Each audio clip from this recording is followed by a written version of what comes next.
بسم اللہ الرحمن الرحیم۔ السلام علیکم، welcome back to my channel discover education.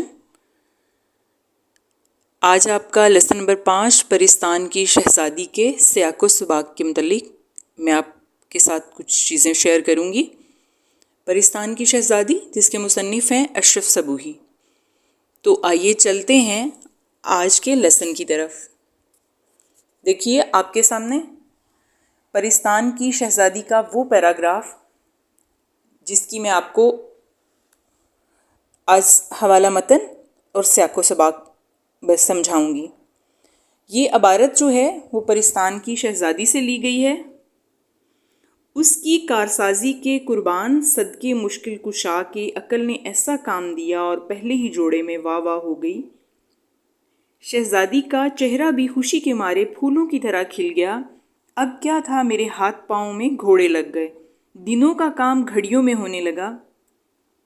کہانی بہت لمبی ہے، کہاں کہاں تک کہوں، جس کام کی آدمی دھن باندھ لے وہ ہو ہی جاتا ہے۔ ٹھیک ہے، تو یہ آپ کے سامنے جو عبارت میں نے ابھی پڑھی، اس کا حوالہ متن آپ کو بتاؤں گی، سیاق و سباق کس طرح لکھنا ہے اور تشریح کس طرح ہوگی۔ جی، اس طرح سے پرستان کی شہزادی عبارت جہاں سے شروع ہو رہی ہے اور جہاں پہ ختم ہو رہی ہے، حوالہ متن آپ نے لکھنا ہے۔ سبق کا نام پرستان کی شہزادی، مصنف کا نام اشرف صبوحی، یہ حوالہ متن ہے۔ سیاق و سباق کس طرح سے ہوگا کہ یعنی جہاں سے یہ عبارت لی گئی ہے اس سے پہلے کیا بیان کیا جا رہا تھا اور اس کے بعد میں کیا ہونے والا ہے۔ سیاق و سباق: سیدانی بھی نہایت ہی شریف گھرانے کی بیٹی تھی۔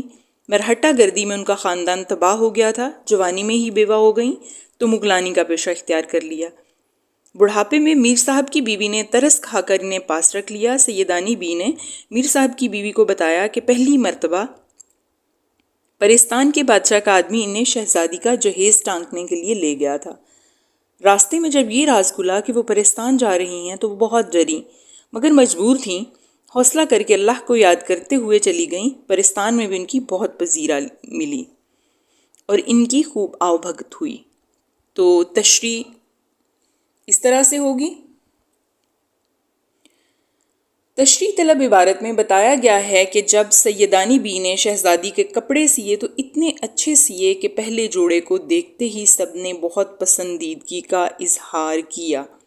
سیدانی بھی کہتی ہیں کہ میں پیدا کرنے والے اور انسانوں کے لیے آسانیاں پیدا کرنے والے کے قربان جاؤں کہ اس نے مجھے ایسا ہنر عطا کیا اور میری عقل نے ایسا ساتھ دیا کہ پہلا جوڑا تیار ہوتے ہی سب نے میری خوب تعریفیں کیں۔ شہزادی جس کے کپڑے سل رہے تھے اس نے بھی کپڑوں کو بہت پسند کیا، خوب پسند کیا اور بے حد خوش ہوئی۔ اتنی حوصلہ افزائی کے بعد میری بھی ہمت بندھی اور کام کرنے میں تیزی آ گئی۔ دنوں کا کام لمحوں میں ہونے لگا۔ سیدانی بھی میر صاحب کی بیوی کو اپنی کہانی سناتے ہوئے کہتی ہیں کہ میری کہانی بہت طویل ہے، اس کے لیے کافی وقت درکار ہے۔ پرستان میں گزارے ہوئے لمحے یادگار تھے اور جس انداز میں نے وہاں کام کیا اس سے اندازہ ہوتا ہے کہ آدمی جس کام کو کرنے کا پختہ ارادہ کر لے وہ پورا ہو ہی جاتا ہے۔ تو یہ تھا آپ کا سیاق و سباق پرستان کی شہزادی میں سے ایک پیراگراف کا۔